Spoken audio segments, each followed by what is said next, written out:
Then I usually get down in a squat kind of deadlift. I lift, and then I'm always keeping the load in front of my body. So if I need to dump it somewhere else, I'm always pivoting and turning with it, then dump it. Probably should dump it over here. I'm kind of a work smarter, not harder type of guy. So if I can avoid having to lift the snow, I will rather just push it to the side. That's the obvious stuff where I'm gonna get in there and push. What is going on, everybody? This is Dr. Chris here. I'm in beautiful St. Louis, Missouri, where we're getting a ton of snow. I thought it'd be a good opportunity to make a video on back pain and snow shoveling. Obviously, those of us in this kind of industry, we see this every year. There's always a handful of people, some year more than most, that come in injuring their back after shoveling snow. So what is it? Why does this happen, and how do we avoid it?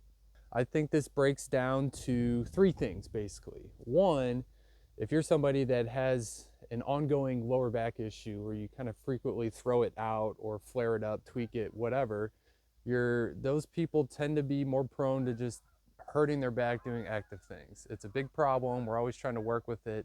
And, we always say the number one cause of injury is usually previous injury. So that would be the obvious one. When we look at the two factors there in that, I'll say one, it kind of goes along what we call workload and capacity.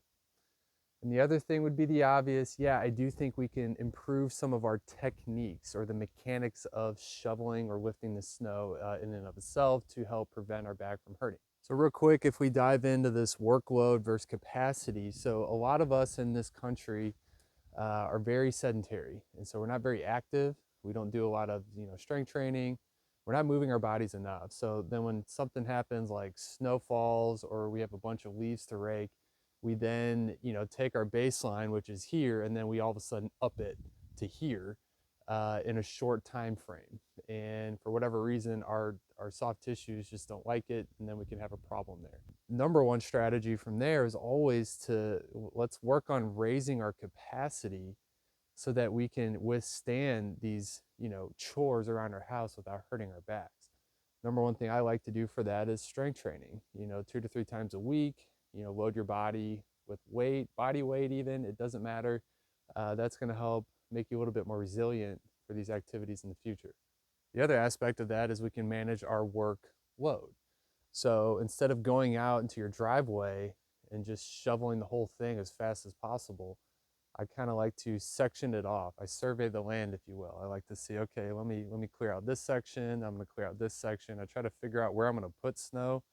And I don't just go full on. I try to take some breaks, which helps me to rest up, if you will. And when it comes to technique or form, this is something that's kind of a hotly debated thing in general. Does it matter how we lift, or does it matter how we shovel? Like, I say yes, but no.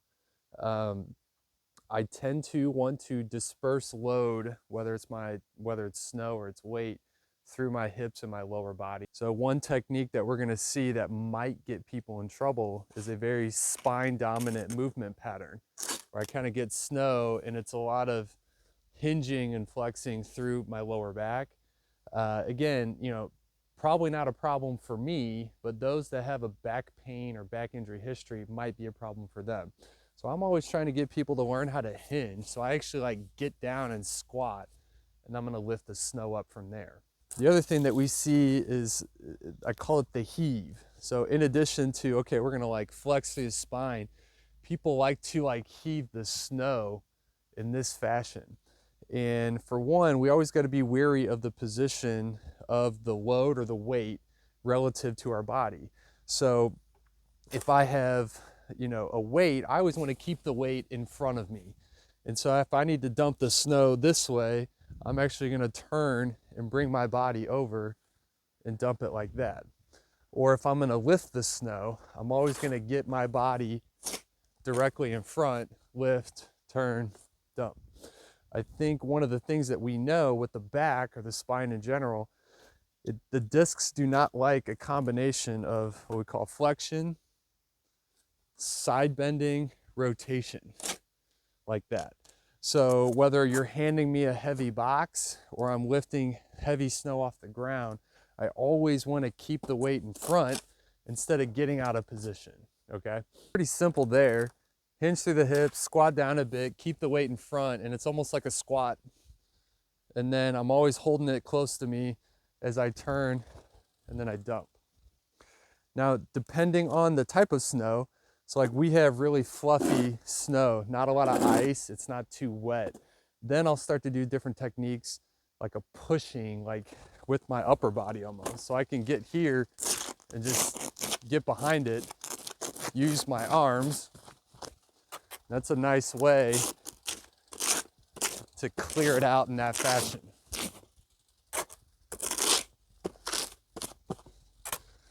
And then with everything, I like to switch it up. So if I'm doing mundane tasks like cleaning my house, picking up my kids' toys, I'm not gonna just like bend over and over and over. I'm not gonna squat perfectly and hinge perfectly. I kind of just do a little bit of everything.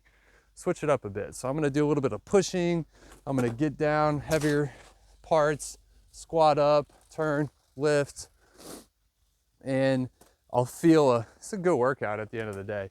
All lower body, not a ton of pressure just in my lower back. Sometimes, guys, you can't prevent or predict injuries, they just happen. And no matter how perfect your form is, things just happen. But I do think there's a little bit of room there where we can obviously optimize the whole situation so that we don't have those problems. Enjoy the snow if you're in a snow-filled area right now.